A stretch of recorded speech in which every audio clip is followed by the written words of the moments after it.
कहिलेकाहीँ तपाईँलाई यस्तो लाग्छ कि म यति धेरै मेहनत त गरिरहेको छु, तर नतिजा चाहिँ किन देखिएको छैन? कि कतै मेरो समय त बर्बाद भइरहेको छैन? साँच्चै भन्ने हो भने हामी सबैलाई यस्तै लाग्छ। तर यति बुझ्नुहोस् कि हाम्रो प्रगति सधैँ बाहिरबाट देखिँदैन। एउटा सानो उदाहरण दिन्छु।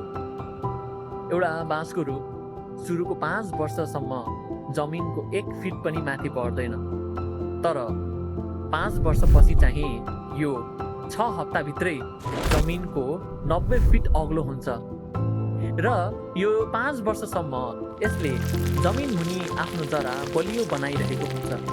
हाम्रो लाइफ पनि ठ्याक्कै यस्तै नै हो। तपाईँले अहिले जुन मेहनत गरिराख्नु भएको छ नि, त्यो मेहनतले तपाईँलाई भित्रैभित्र बलियो बनाउँदै गइरहेको छ। नतिजा अहिले नदेखिएला, तर जब देखिन थाल्छ तब सबैजना अचम्म पर्नेछन्।